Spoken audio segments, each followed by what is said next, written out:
Let's start our part 4A। तो 4A में हम जो पार्ट हमने पार्टी में पढ़ा था उसका एक बार रिवाइज कर देते हैं फटाफट। तो सबसे पहले हमने पढ़ा था कि स्मॉल कंपनी क्या होती है। तो 15 सितंबर 2022 के बाद अगर किसी कंपनी की paid up share capital 4 crore तक है और साथ में उसका टर्नओवर 40 करोड़ रुपए तक है, तो उस केस में वो कंपनी कहलाएगी small company. Paid up capital का मतलब होता है कि ऑथराइज कैपिटल एक मैक्सिमम लिमिट है, उसमें से कुछ इशू करेगी कंपनी और इशू में से जितने सब्सक्राइब करे शेयर होल्डर ने उसे कहेंगे सब्सक्राइब कैपिटल, और जितना अमाउंट उन्होंने पे करा उसे कहेंगे पेड अप कैपिटल। यानी कि आउट मतलब शेयर होल्डर का कितना पैसा कंपनी के पास है उसको कहेंगे पेड अप कैपिटल। तो ऐसी कंपनी जिसके शेयर होल्डर का 4 करोड़ रुपए तक कंपनी के पास है तो उस कंपनी को कहेंगे स्मॉल कंपनी। पब्लिक कंपनी ऐसी कंपनी है जो प्राइवेट कंपनी नहीं है। प्राइवेट कंपनी वो कंपनी होती है जिसके शेयर होल्डर शेयर को फ्रीली ट्रांसफर नहीं कर सकते। पब्लिक कंपनी वो कंपनी है जिसके शेयर होल्डर शेयर को फ्रीली ट्रांसफर कर सकते हैं। पब्लिक कंपनी में मिनिमम मेंबर 7 चाहिए और मैक्सिमम की कोई लिमिट नहीं है। एक और लास्ट चीज थी कि subsidiary of public company is deemed up to be a public company. Public company की सब्सिडी पब्लिक कंपनी ही कहलाएगी। On the basis of control पढ़ते थे। तो पहली है holding company. Holding company means है कंपनी जो होल्ड करती है दूसरी कंपनी को, यानी कि जो कंट्रोल करती है दूसरी कंपनी को। मान लो एक कंपनी दूसरी कंपनी को कंट्रोल करेगी तो वो कहेगी, जो कंट्रोल करेगी वो कहेगी उस कंपनी कहेंगे होल्डिंग कंपनी। कंट्रोल कौन करता है, कंट्रोल की क्या लिमिट है, ये दो लिमिट है। If a company can fulfil any of the following condition can become a holding company. पहली कंडीशन थी एक्सरसाइज और control more than half of the total voting power, कि more than half of the total voting power को अगर control करोगे, या फिर और है, या फिर कंट्रोल करोगे मेजोरिटी ऑफ डायरेक्टर्स को ऐड या रिमूव कर सकते हो आप अगर मेजोरिटी ऑफ डायरेक्टर, तो उसे कहेंगे कंट्रोल। तो उस केस में वो कंपनी कहलाएगी होल्डिंग कंपनी जो ये काम कर सकती है। मतलब ऐसी कोई कंपनी जो दूसरी कंपनी के मोर than half of the total voting power को कंट्रोल कर रही है, या फिर majority of board of director को ऐड या रिमूव कर सकती है, तो वो कंपनी कहलाएगी होल्डिंग कंपनी। और जिस कंपनी को कंट्रोल कर रही है वो कंपनी कहलाएगी सब्सिडी कंपनी। होल्डिंग कंपनी तो इसकी लेयर्स होती हैं। लेयर्स का मतलब होता है कि मान लो पहली सब्सिडी दूसरी सब्सिडी, तो सब्सिडी की सब्सिडी भी अपनी सब्सिडरी होती है। तो पहली लेयर सेकंड लेयर, ठीक है, इसे कहते हैं लेयरिंग। आगे बढ़ते हैं एसोसिएट कंपनी। एसोसिएट कंपनी एक ऐसी कंपनी होती है जो सबसे होल्डिंग कंपनी तो नहीं होती, लेकिन हाँ वो भी कुछ part of the total voting power hold करती है। पढ़ते हैं कितना part. In relation to another company means a company in which the other company has a significant influence। significant influence है दूसरी कंपनी पे। significant influence कब आता है, जब जब एक कंपनी मान लो एबीसी लिमिटेड है होल्ड्स मोर देन और इक्वल्स टू 25% ऑफ वो 20% of the total voting power but maximum to 50%, क्योंकि 50% के बाद तो वो होल्डिंग कंपनी बन जाएगी। मानो कोई कंपनी दूसरी कंपनी की 20% से लेकर 50% तक टोटल वोटिंग पावर होल्ड करती है, तो उस केस में वो कंपनी कहलाएगी सब एसोसिएट कंपनी। अगर 50% से एक्सीड कर दिया लिमिट तो उस केस में तो वो होल्डिंग बन जाएगी, लेकिन 50% तक करा तो उस केस में वो कंपनी कहलाएगी एसोसिएट कंपनी है। कि 20% से 50% तक अगर कोई कंपनी दूसरे कंपनी की टोटल वोटिंग पावर होल्ड करती है तो उस केस में वो कंपनी कहलाएगी एसोसिएट कंपनी। और अगर 50 से एक्स्ट्रा करेगी तो उस केस में वो कंपनी कहलाएगी होल्डिंग कंपनी। हम ऊपर पढ़ चुके हैं, ये कह रहा है ये। उसके बाद है on the basis of access of capital, कि कैपिटल एक्सेस के बेस पे कंपनी को किस किस पार्ट में क्लासिफाई करा गया है। तो एक सेकंड मैं इसे इरेज कर देता हूँ, ये सेलेक्ट हो गया था।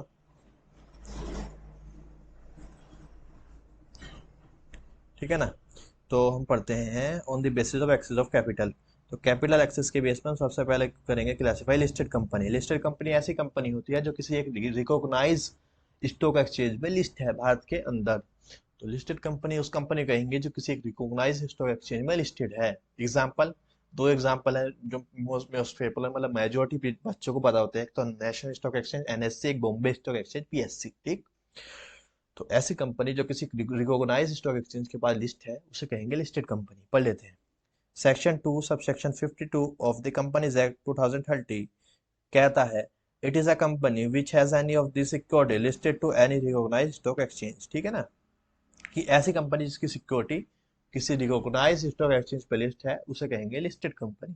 Provided that such classes of company which is listed to और intend to list such a classes of security as may be prescribed by the SEBI shall not be considered as listed company. क्या बोला कि अगर सेबी कुछ companies को कह रहा है कि आप अपनी इंडियन सिक्योरिटी को लिस्ट करिए, सेबी ने कहा है, सेबी की वजह से करना पड़ा है, तो उस केस में उन्हें लिस्टिंग कंपनी नहीं माना जाएगा, चाहे क्योंकि वे कंपनी ना तो वे लिस्टेड मतलब ना तो वे ऐसी कंपनी है जो कंपनी को सेबी कह रहा है कि आप अपनी इंडियन सिक्योरिटी को लिस्ट करिए स्टॉक एक्सचेंज पे, तो उस केस में वे कंपनी लिस्टेड कंपनी नहीं कही जाएगी क्योंकि उसमें सेबी ने कहा। सेबी जो है वो एपेक्स, वो इस केस में एक इंपॉर्टेंट बॉडी होती है। सेबी क्या होती है? एक रेगुलेटरी बॉडी है जो ये जो मार्केट होती है ना, इसको रेगुलेट करती है ताकि किसी भी इन्वेस्टर के साथ कोई इंजस्टिस ना हो। तो अगर सेबी कह रही है तो उस केस में लिस्टेड कंपनी नहीं माना जाएगा उन कंपनियों को जिन्हें सेबी ने कहा कि आप अपनी ये सिक्योरिटी लिस्ट कराइए, ठीक है ना। ऑन और दूसरा बेसिस, दूसरी कंपनी है एक्सेस ऑफ कंट्रोल के बेस पे अनलिस्टेड कंपनी की। मान लो जो कंपनी किसी स्टॉक एक्सचेंज पे लिस्ट नहीं है वो अनलिस्टेड कंपनी बन गई। सिंपल है यार, कुछ नहीं है इसमें। अदर कंपनी मतलब जो ऊपर हमने बेस पढ़े उनके अलावा अगर कोई कंपनी है तो अदर कंपनी के अंदर आएगी। जैसे पहली कंपनी है government company. Government company means a company which not less than 51% of the paid up share capital is held by CG, SG और both। कि ऐसी कंपनी जिसकी मान लो टोटल पेड अप कैपिटल है 100 करोड़, तो 100 करोड़ में से 51 करोड़ या उससे ज्यादा किसी केंद्र सरकार ने या किसी राज्य सरकार ने या राज्य सरकारों ने या केंद्र राज्य सरकार ने दोनों ने मिलकर होल्ड कर रखी है, तो उस केस में कहेंगे कम वो उस कंपनी में है गवर्नमेंट कंपनी, क्योंकि उसका जो मेजोरिटी कैश है ना, मतलब जो उसकी मेजोरिटी कैपिटल आई है या उसकी जो majority paid up share capital है, वो majority paid up share capital सरकार के द्वारा दी गई है, तो इसलिए उस कंपनी कहेंगे सरकारी कंपनी। ठीक। फॉरेन कंपनी, जो बाहर का बंदा आते हैं उसे हम कहते हैं फॉरेनर है, क्योंकि वो बाहर जन्मा है। इसी तरीके से अगर कंपनी बाहर बनी है और वो भारत में आ रही है बिजनेस करने के लिए, उसे कहेंगे फॉरेन कंपनी।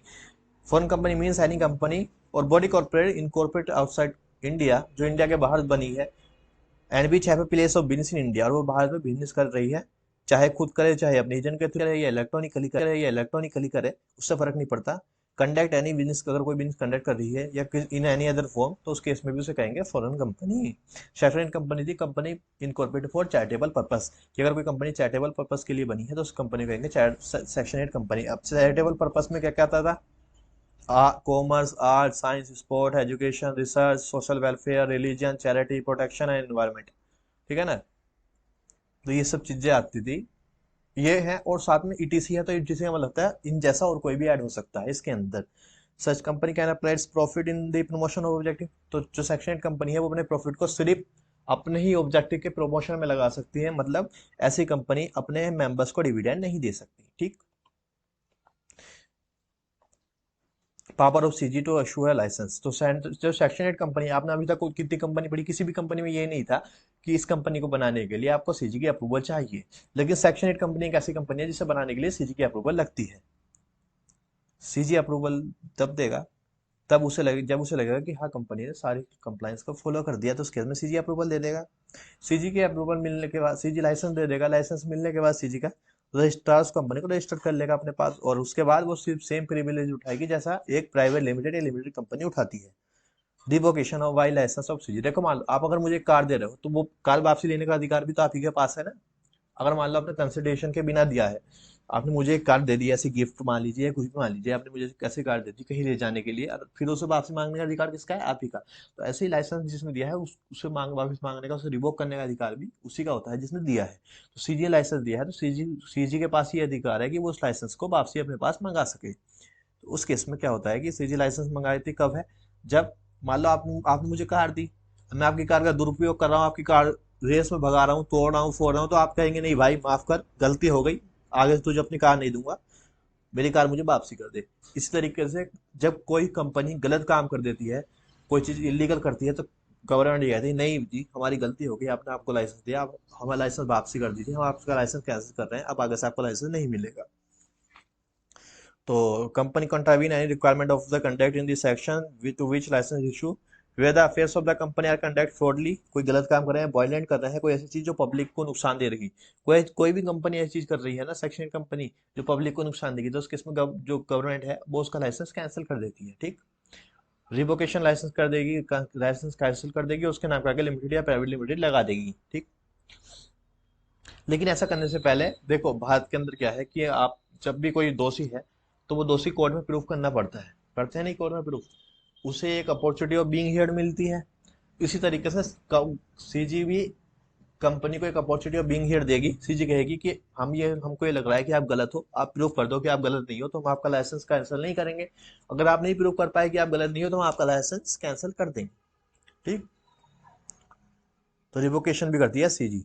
और सीजी चाहे तो पब्लिक इंटरेस्ट में क्या करेगी, जो कंपनी को रिवोक करा है लाइसेंस, उस कंपनी को किसी दूसरी कंपनी जो जिसका जो अंदर सेम एक्ट में रजिस्टर है, मतलब सेक्शन 8 एक्ट में ही रजिस्टर है, और जिसके सिमिलर ऑब्जेक्टिव है। मान लो एक एसोसिएट कंपनी है, मान लो एक कंपनी ऐसी है जिसका ऑब्जेक्ट है क्रिकेट को प्रमोट करना, तो और वो कंपनी कुछ गलत काम कर देती है, तो उस केस में क्या है, सीजी चाहे तो उसे किसी दूसरी ऐसी कंपनी जिसका काम है सेक्शन 8 कंपनी, जिसका काम है क्रिकेट को ही प्रमोट करना, क्रिकेट को ही प्रमोट करना या खेल कूद को ही प्रमोट करना, तो उसके साथ उसे मर्ज कर सकती है, जिससे जो वहां बच्चे प्रैक्टिस कर रहे होंगे क्रिकेट की या जो और चीजों की प्रैक्टिस कर रहे होंगे उनका लॉस ना हो, उनकी प्रैक्टिस डिस्टर्ब ना हो। इसलिए कंपनी कंपनी कह रहा हूँ सॉरी, सीजी दो कंपनियों को मर्ज कर देती है।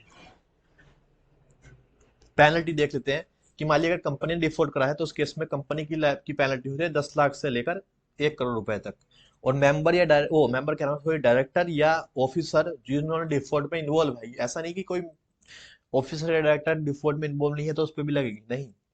मान लीजिए 4 डायरेक्टर है, 4 में से 3 ने मिली भगत करके कोई गलत गलत काम करा, लेकिन चौथे को उसके बारे में जानकारी नहीं थी, तो चौथे की कोई लाइबिलिटी नहीं होगी। जिन्हें जानकारी थी और फिर भी गलत काम हुआ कंपनी में, उनकी लाइबिलिटी है। तो तीनों की लाइबिलिटी कैसी रहेगी, तीनों को ही, मतलब एवरी ऑफिसर, यानी कि तीनों को मिला के हर कोई इंडिविजुअल लाइबिलिटी रहेगी 25,000 से लेके 25 लाख के बीच। अब ये डिसाइड होगा अमाउंट, कौन डिसाइड करेगा, ये अमाउंट डिसाइड करेगा कोर्ट। तो हमने यहाँ तक पढ़ लिया था अपने लास्ट लेक्चर में। अब मैं आपको एक चीज दिखाना चाह रहा था, आपको एक बात बताऊं, मैं ना ये पूरी एक बार रिकॉर्डिंग कर चुका था आज भी, लेकिन पता नहीं रिकॉर्डिंग में कोई दिक्कत हो गई थी कि ये पूरी वीडियो रिकॉर्डिंग हो गई, तो मैं इसे दोबारा कर रहा हूँ पार्ट ए को भी। जब भी तो ये आप लिखा हुआ देख रहे हैं इसी वजह से है। मैंने ओपीसी पढ़ाई थी, तो ओपीसी में कहा था मैंने, क्या कहा था मैंने, मैंने ओबीसी में कहा था कि एक अदर मेंबर चाहिए जो है नॉमिनी। तो नॉमिनी को जो हम अदर मेंबर्स को ऐड करेंगे तो उसकी रिटर्न कंसेंट लेंगे, ये रहा देखो point. The other member whose name is given in the memorandum shall give his prior written consent in the prescribed form as shall be registered with registrar। कि prescribed form हम उसकी consent देंगे। अब मैं वो फॉर्म लाया था आज, ये है वो form, form number INC3। INC मतलब इनकॉर्पोरेशन, कि इनकॉर्पोरेशन के लिए तीसरा फॉर्म इस्तेमाल होने वाला जो फॉर्म होता है वो फॉर्म होता है जिसमें नॉमिनी की कंसेंट लेते हैं, ठीक है ना, जिसके अंदर हम नॉमिनी की कंसेंट लेते हैं, ठीक। उस फॉर्म कहते हैं INC3। कैसे लेते हैं नॉमिनी कंसेंट, तो यहाँ तो कंपनी की डिटेल आ जाती है, यहाँ से आप पढ़िए, यहाँ से नॉमिनी की डिटेल आती है कि नॉमिनी की क्या, ये बाई डिफॉल्ट आता है, इसे नहीं पढ़ना, ये डीन है, ये अपने आप। डीन मतलब डायरेक्टर का एक अपना नंबर होता है, जो डायरेक्टर बनते हैं कंपनी में तो उन्हें एक नंबर दिया जाता है जिनसे उनकी पहचान होती है, तो ये अपने आप आएगा बाई डिफॉल्ट। यहाँ से नॉमिनी को भरनी पड़ती है चीजें, अपन नॉमिनी को अपना पैन कार्ड डालना पड़ेगा। मान लीजिए मैं नॉमिनी बनना चाह रहा हूँ तो मैंने अपना फर्स्ट नेम लिखा तुषार, मिडिल नेम की जरूरत नहीं क्योंकि यहाँ स्टार नहीं है, स्टार होता है तो वो चीज भरनी पड़ती है कंपलसरी। सन नेम त्यागी, और उसके बाद फादर नेम त्यागी जी मान लीजिए एक बार को, gender male, nationality India, date of birth मान लीजिए एक मैंने रैंडम डाल दी, और एजुकेशन मान लीजिए यूजी बीकॉम जो कि मेरा एक्चुअली में है। ऑक्यूपेशन में स्टूडेंट हूँ, एरिया ऑफ ऑक्यूपेशन स्टडी। उसके बाद लाइन ऑफ बिजनेस सबसे पहले डालेंगे हम, एक एक वो डाल देंगे लाइन ऑफ बिजनेस। मान लीजिए मैंने डाला सेक्टर 044444, एक रैंडम डाला है, सर्च नहीं करना, इसको कहीं नहीं मिलेगा। फिर लाइन 2 मान लीजिए मैं इसे छोड़ देता पहले क्योंकि यहाँ भी रिक्वायरमेंट नहीं है, रेड वो नहीं है, रेड स्टार नहीं है, और सिटी दिल्ली, और दिल्ली अपने आप में एक यूटी भी है तो यूटी के बंदे भी दिल्ली। पिन कोड डाल देंगे अपनी उसका एरिया का। उसके बाद कंट्री में इंडिया डाल देंगे, फ़ोन नंबर डालेंगे अपना। उसके बाद ईमेल आईडी मानिक मैंने रैंडम ईमेल आईडी बनाई, TYTBBGC कुछ भी डाल दिया मैंने इसे रैंडमली @gmail.com, ठीक। एड्रेस डालेंगे अपना। तो परमानेंट, अब ये हमसे पूछेगा कि जो आपने ऊपर एड्रेस डाला परमानेंट, वो प्रेजेंट एड्रेस वही क्या, वही परमानेंट एड्रेस है, मतलब आप जहाँ हो, आप ज्यादातर यहाँ ही रहते हो, यहीं आपका मेन घर है, तो आप कहेंगे कि हाँ। तो यस लिख दो, के साथ जो हमने ऊपर डिटेल भरी वो सेम डिटेल यहाँ आ जाएंगी, ठीक। तो आप फिर भी पूछेगा आप कितने प्रेजेंटली कहाँ रहते हो, कितने मंथ के लिए रहे, और आप अगर किसी किसी जगह 1 साल से कम रहे तो आप पहले कहाँ रहते थे उसकी डिटेल भी आपको देनी पड़ेगी। ठीक है, ये आपकी एक साल की डिटेल मांग रहा है कि आप एक साल तक कहाँ थे, भारत के अंदर किस जगह थे।